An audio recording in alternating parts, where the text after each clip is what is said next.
A very good evening to one and all. I welcome you all to Ganesh IAS Academy. In today's session, we'll be seeing science and technology based current affairs from the date August 1st to August 6th, 2023.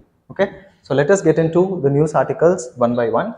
The first news for the day is flue gas desulfurization. What is flue gas desulfurization and what is flue gas? All those details we must have to understand, and who has proposed this installation of flue gas desulfurization and other details we must have to know. Recently, the Ministry of Power, so who has proposed it? Ministry of Power has informed Lok Sabha, because the session is going right. So they have, the Ministry of Power has informed Lok Sabha that for compliance with sulfur dioxide emission, okay, there are certain compliances and rules that we have to follow for sulfur dioxide emission reduction. So for compliance with sulfur dioxide emission norms, thermal power plants are installing flue gas desulfurization equipment. So who are installing it? Thermal power plants are going to install it. And this is also important. The Ministry of Power has extended the date on September 2022, they have extended the deadline for installation of FGD, that is flue gas desulfurization equipment installation, where in coal-fired power plants. They have extended the deadline for it. By what time? By 2 years. So this has been done recently. Now from science and technology point of view, we must have to understand what this process is, what is desulfurization and what is sulfur dioxide pollution is causing to human health and also environmental health. These details we must have to discuss. Okay, so moving to the next thing, that is flue gas desulfurization. What is flue gas desulfurization? It is the process of removing sulfur compounds from where? From exhaust emissions of fossil fueled power stations. Okay, maximum of the power stations in India is fossil fueled. Okay, it is thermal power. Okay, so this is done through addition of absorbents. So what is the absorbent that we are going to use? That we will see in the next slide.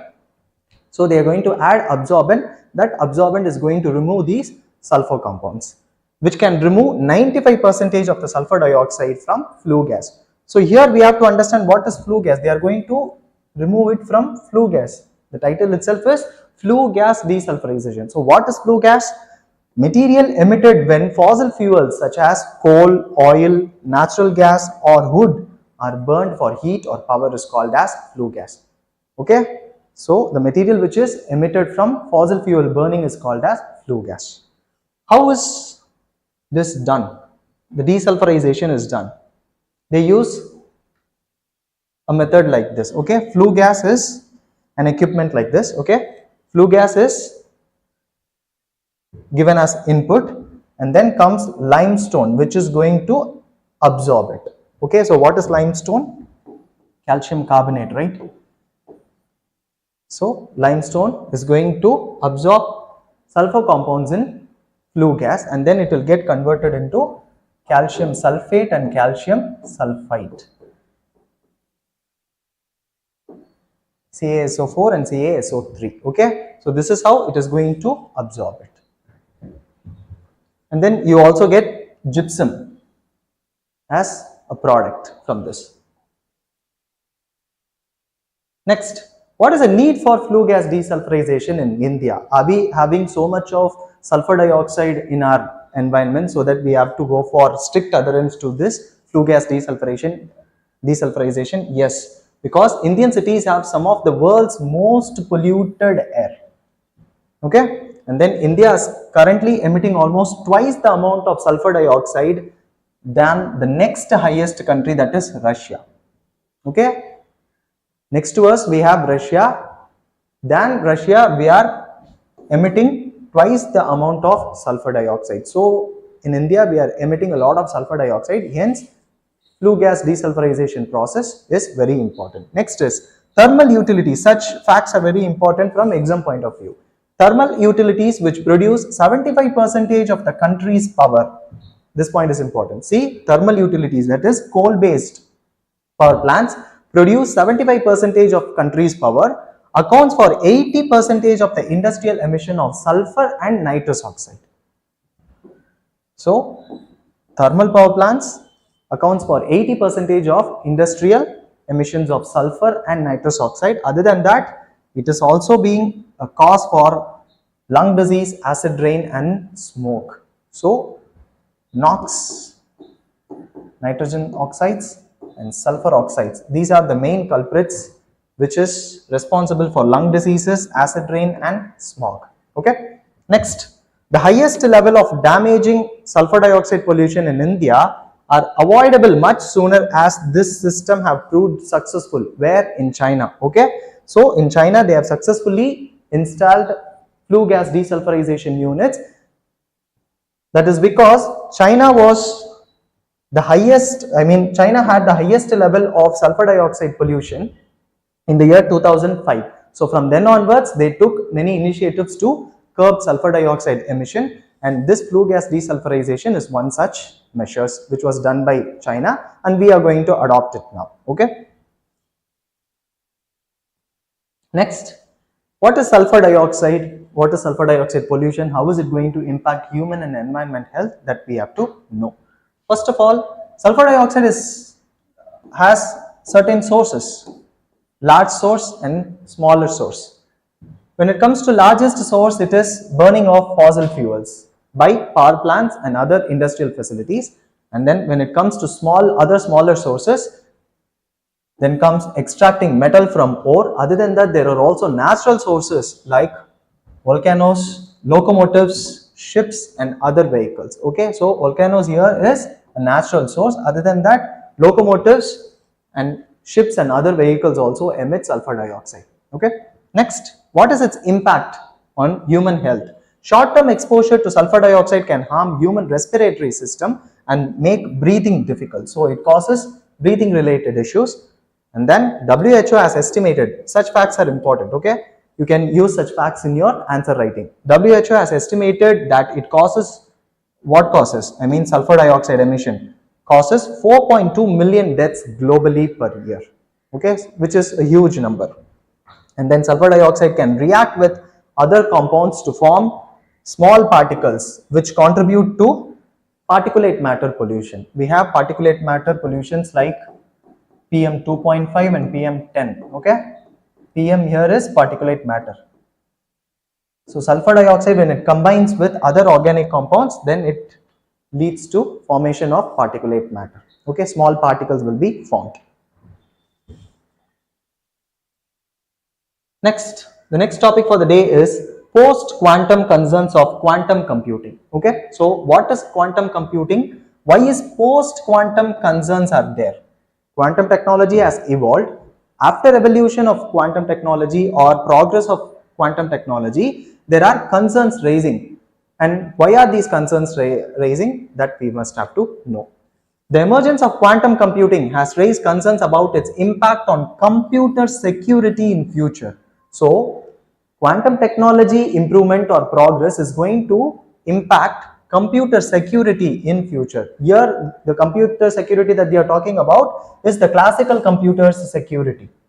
Okay, so classical computer security is going to get impacted because of the progress of quantum computing. Okay, next, this quantum computing, what is it? We must have to understand that, the basics. Quantum computing is a technology that harnesses the laws of quantum mechanics to solve complex problems which are not even possible by the supercomputer. The classical supercomputers cannot solve certain problems. Such problems can be solved using such quantum computers. Okay, and it is fundamentally different.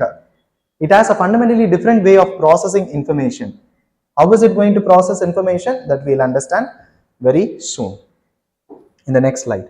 Quantum mechanics is a subfield. So they are saying that it harnesses the laws of quantum mechanics. So what is quantum mechanics? It is a subfield of physics that describes the behavior of particles like atoms, molecules, electrons, photons, and then everything in molecular and submolecular realm they are going to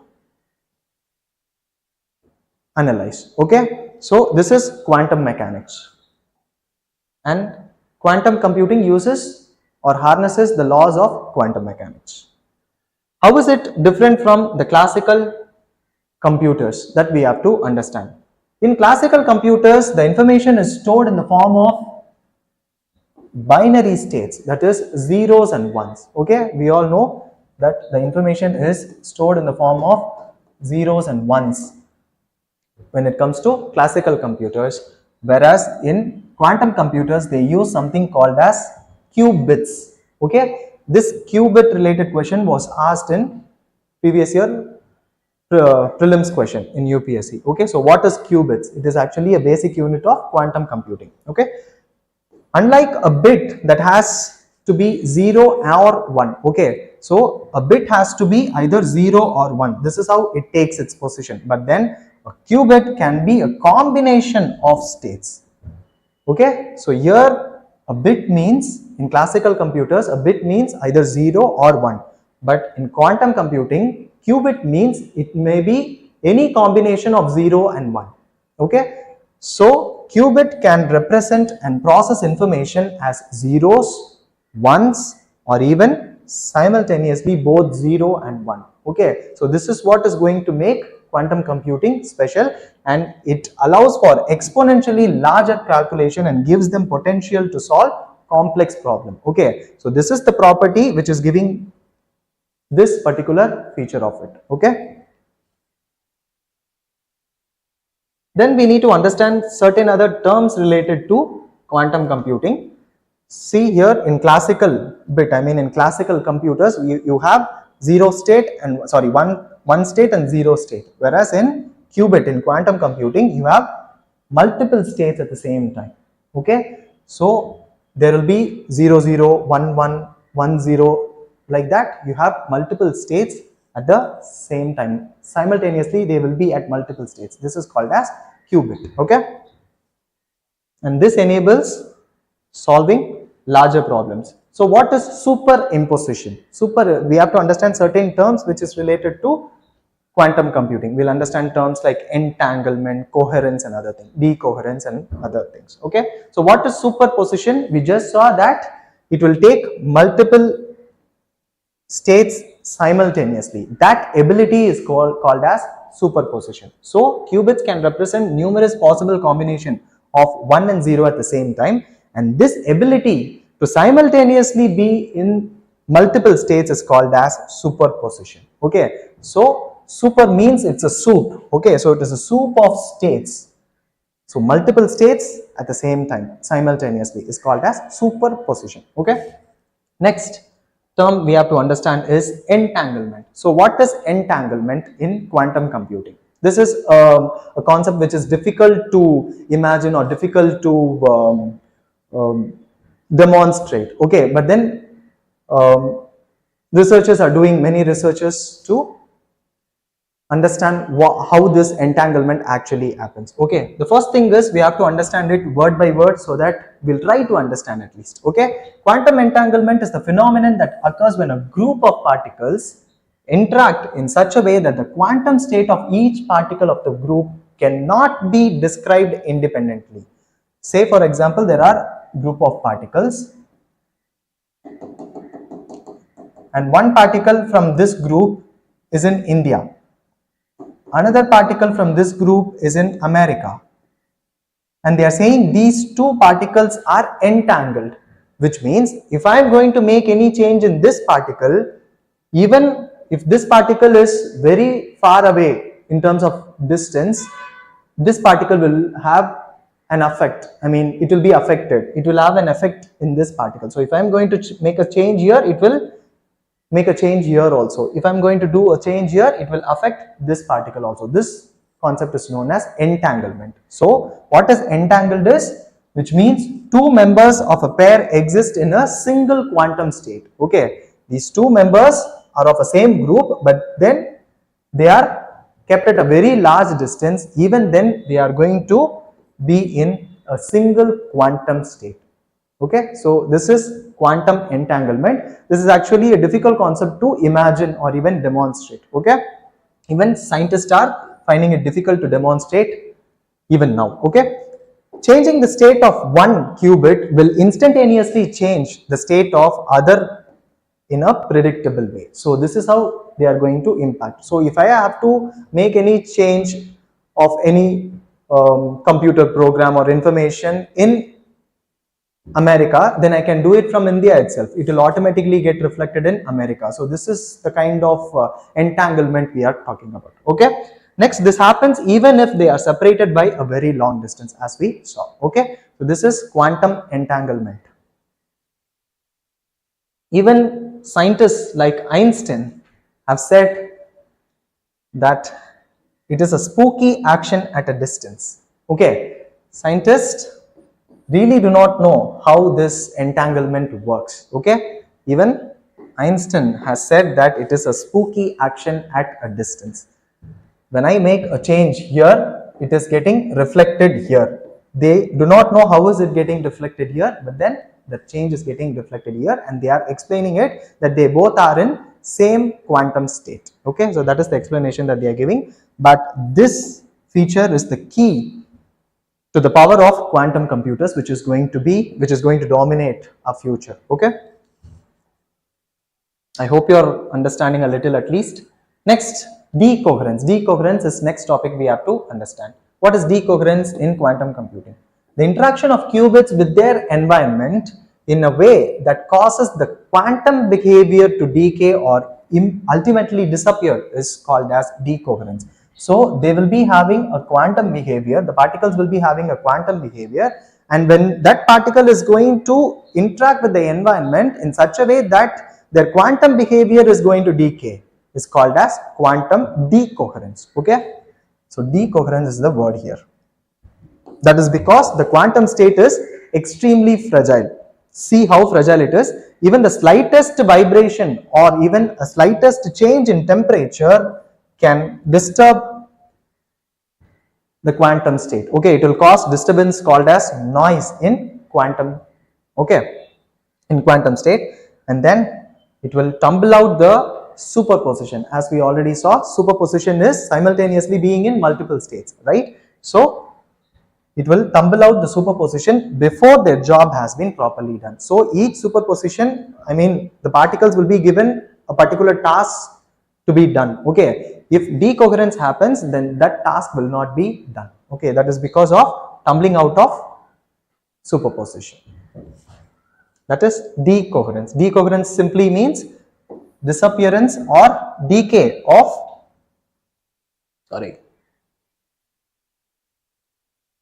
disappearance or decay of quantum behavior is decoherence in simple words. So if there is a question based on what is decoherence with respect to quantum mechanics, then you must have to know the concept. Next, post-quantum concerns of quantum computing. This is the topic, right? We understood the basics of quantum. Now this is the topic which is in news. Okay, there are vulnerabilities in current security techniques, and that vulnerability is caused due to quantum computing. How is it going to affect it? That we have to know. Current security measures like RSA and then ECC, Diffie-Hellman key exchange. RFA is Rivest-Shamir-Edelman, and then elliptic curve cryptography and Diffie-Hellman key exchange. These are cryptographic measures where they encrypt the information. Okay, so security here in classical computers means they are going to encrypt using hard mathematical problems. So they are going to use very hard mathematical problems and then they are going to encrypt it. But then this encryption is very easily decrypted, or it is broken using a quantum algorithm called Shor's quantum algorithm, which was developed in the year 1994 by Peter Shor. Okay, he developed this algorithm which can break all of these security measures very easily. Okay, so quantum computing is being a threat to classical computers' security measures. Okay, so this is how we started, right? So as quantum computing progresses, the security measures will eventually become vulnerable, which will make us necessary for exploration of alternative techniques. So how do we have to respond to this? We must have to do research in alternative cryptographic techniques. So post-quantum cryptography will involve researching alternative cryptographic techniques which will counter the vulnerabilities against quantum attacks. At present, we have quantum attacks in the form of Shor's quantum algorithm, right? So such vulnerabilities has to be avoided. Next is, while practical and dangerous quantum computers are not there, okay, but it might come in future. So we must have to be prepared for quantum future. And then government, organization and individuals must have to transition to technologies which have a secure environment against quantum attacks. So these are the things we must have to do in future. So we must have to avoid quantum attacks in future. So we have to do research from now onwards. So this is post-quantum cryptography or post-quantum related concerns that is there now. The next topic is Akira ransomware. What is Akira ransomware? It was in news last week. That is because Indian government has a particular team called Computer Emergency Response Team which issued warning about this Akira ransomware. What is this Akira ransomware? It is a type of malware that hijacks computer data and then they demand for payment. So that is ransomware in general. They will hijack the data and then they will ask for money. Okay. Generally, in terms of bitcoins they will be asking you money. If you pay them, then they will restore it. So that is what they call it, ransom. Okay. So ransomware.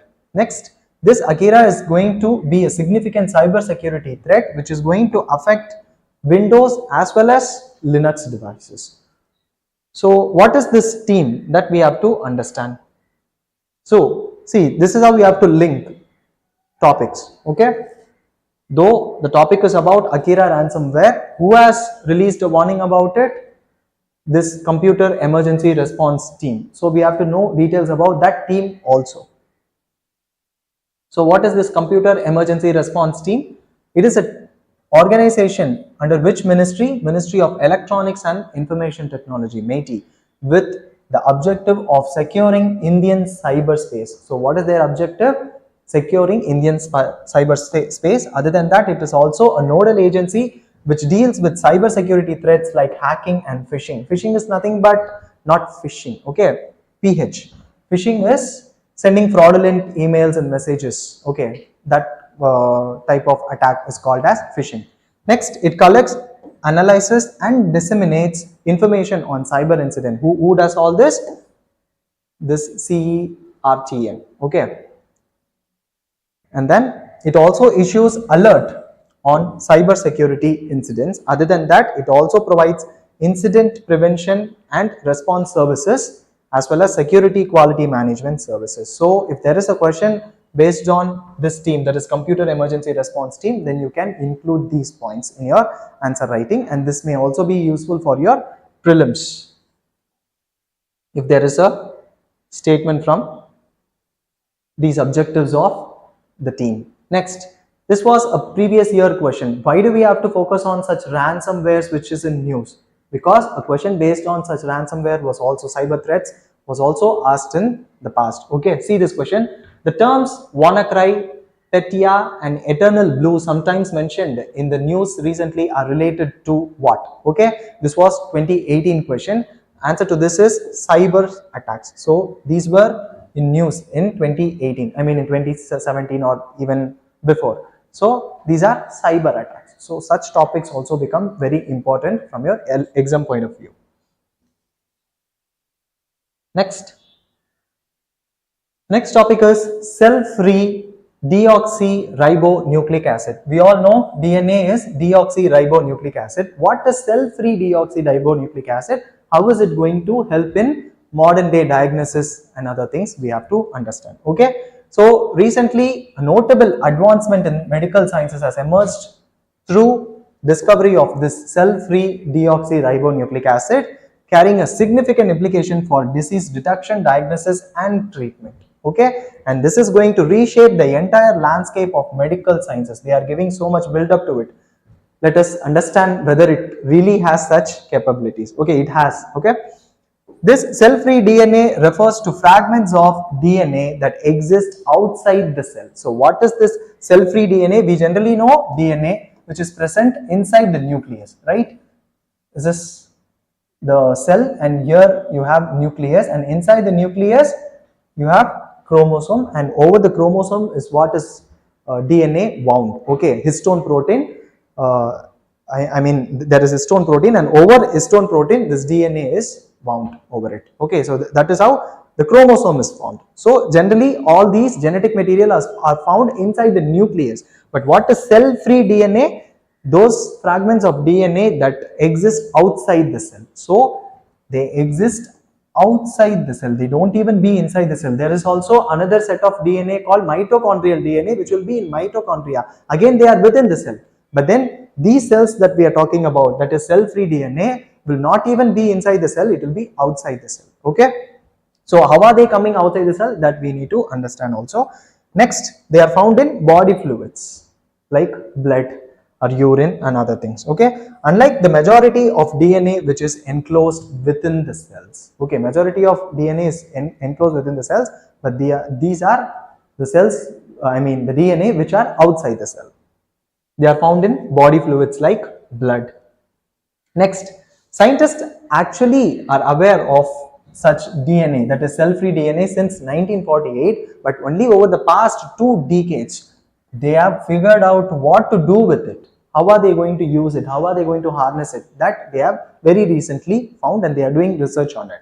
Next, this cell-free DNA is released into the extracellular environment. Okay, how this cell-free DNA is there in body fluids? They are released into an extracellular environment through under different circumstances, like when there is cell death, or when there is cellular processes, other cellular processes, then that genetic material tend to leave the cell and then they will mix in your body fluids. Okay, and this cell-free DNA fragment contains genetic information. Like the DNA which is inside the cell, even this cell-free DNA also contains genetic material, and it will offer insights into a person's health status, potential diseases and genetic variation. All the possible things that we can do using the DNA which is present inside the cell or the nucleus can be done using this cell-free DNA also. Okay. Next, what are its applications? This we need to understand in detail. First thing is non-invasive prenatal testing. What is non-invasive prenatal testing? Actually, they do a invasive prenatal testing called as amniocentesis.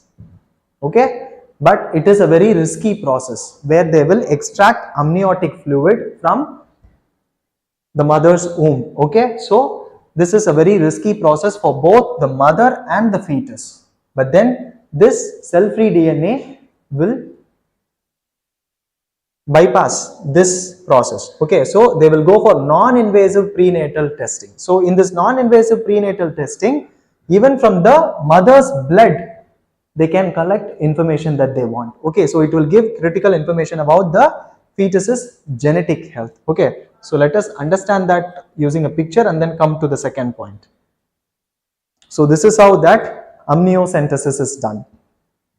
They are going to take amniotic fluid, and this amniotic fluid will be having genetic information about the fetus. Okay, so that is what they want. They have to analyze the genetic information about the fetus. So that will be present in the amniotic fluid. But then now they do not need such invasive methods. This is an invasive method. That means they are going to insert syringe and then take amniotic fluid from the mother's womb. Okay, from this region. Okay, this can be avoided using the cell-free DNA. The second application for this is early cancer detection. Cancer detection can be done.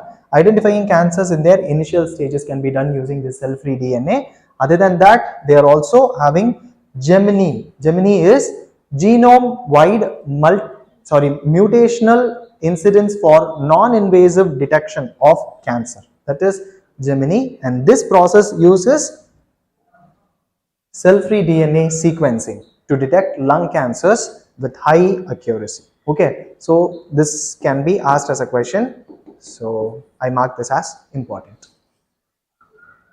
Next, what other application does it have? Monitoring organ transplantation. Donor-derived cell-free DNA can be used for monitoring the health and acceptance of the transplanted organs. Other than that, it is also used for neurological disorders as biomarkers. Okay, they will be used as a biomarker for neurological disorders like Alzheimer's, neuronal tumors and stroke. Okay, so they are going to act as a biomarker. What is a biomarker? Any body fluid or any substance from the body which can tell you the details about that particular surroundings or generally about the body. Okay, so that is called as a biomarker. So this cell-free DNA is going to act as a biomarker for neurological disorders. Other applications are metabolic disorder insights. One famous metabolic insight, disorder that we know is diabetes. Diabetes is actually a metabolic disorder. So exploring this cfDNA's role as biomarker for metabolic disorders like diabetes and then non-alcoholic fatty liver diseases. So these are the applications of it. See this question, this was a previous year question. With reference to the recent developments in science, which of the following statements is right? It's not right. Okay, it is not right. First statement is, functional chromosomes can be created by joining segments of DNA taken from cells of different species. That is a correct statement actually. Okay, pieces of artificial functional DNA can be created in laboratory. A piece of DNA taken out from an animal cell can be made to replicate outside a cell in laboratory. Yes, this can be done. Pieces of artificial functional DNA can be created in laboratories. Yes. Cells taken out from plasma and animals can be made to undergo cell division in laboratory petri dishes. So these three are possible, but then this is not possible. That is because different species. That is not possible. Functional chromosome can be created by joining segments of DNA taken from the cells of the same species, but then not different species. Okay, so this is not possible. So this is the wrong statement here. So such cell related or DNA related things which is emerging recently is also important from exam point of view. Okay. Next, the last topic for the day is HeLa cells. What is this HeLa cells? HeLa. What is HeLa? Henrietta Lack. Henrietta Lack is a girl, a woman who died. Let us see the background of the news and then we'll get into the details of it one by one. Recently, Henrietta Lack's family settled the lawsuit against biotech company accused of profiting from her cells without her consent which revolutionized medicine. So her cells has revolutionized medicine. How this particular person's cell has revolutionized medicine, that we need to know. Who's Henrietta Lacks? Henrietta Lacks was an African American woman who died of cervical cancer. She had cervical cancer and she died at the age of 31 in the year 1951. Okay, but what has been done at that time is, without her knowledge or consent, they have taken cells from her tumor cells. Okay, they have taken sample from her tube and then they sent it to laboratory, where it was discovered that her cells could grow indefinitely in culture. That is a cancer cell already, okay, a tumor cell, and then that had a very unique property of growing indefinitely in cultures, tissue culture, okay. Then these cells are known as HeLa cells. Her cells are known as HeLa cells. Short form of Henrietta Lacks is HeLa, okay. So these cells became the first immortalized human cell line and one of the most widely used cells for biomedical research. So her cells are used even now, okay. The replica of her cells is being used even now for various researches, okay. And her family members have filed a lawsuit against a biotech company because they are profiting a lot using her cells, okay. So that is why it is in news. And these HeLa cells have contributed to many scientific breakthroughs like polio vaccine development, gene mapping, cancer treatment, AIDS research, cloning, stem cell studies, and also very recent COVID-19 vaccines. For all these, this HeLa cells have been used. Okay. Next, this is important. World Health Organization has recognized that particular person, that is Henrietta Lacks, by posthumously giving her this particular award called WHO Director General's Award. When was it awarded? In the year 2021 itself. Okay. The award acknowledges her story, which is, and then this award also recognizes her world-changing legacy to science and health, because her cells have contributed a lot for many scientific researchers. So they have given this award posthumously. What is posthumously? After the death. Okay. Next, what is this award? This award is a prestigious recognition given to given by WHO to individual groups who have made outstanding and significant contribution to advancing global health, demonstrated leadership and commitment to regional health issues, or embodied lifelong dedication, relentless advocacy and selfless service to humankind, okay, or humanity. Okay, so if a person or a group is going to do such services, then this award will be given, and this Henrietta Lacks has been awarded this particular award. So you need to know about the award also. And this Henrietta was, she had cervical cancer. Okay, that is why she died. So what is cervical cancer? This detail also we must have to know. Cervical cancer is a cancer that starts in the cells of cervix. So what is cervix here? Cervix is the lower narrow end of the uterus, is called as cervix. And then this point is important. Before the cancer appears in cervix, the cells of the cervix goes through a change called as dysplasia. Okay, what is dysplasia? During this dysplasia, abnormal cells begin to appear in the cervical tissue. Okay, and if this is not treated, or if that abnormal cells are not destroyed, then these abnormal cells may become cancer cells in future. Okay, and this point is very important. Almost all cervical cases, that is 99%, are linked to infection with high-risk human papilloma virus, HPV virus. Okay, so if it is cervical cancer, then it is directly linked to human papilloma virus. If that virus is going to affect your uterus, then there are many chances that you get affected by cervical cancer, which is an extremely common virus transmitted through sexual contact. Okay, so yes, we have come to end of today's session. I hope you found the session to be very useful and informative. Let us meet in the next class. Okay, thank you.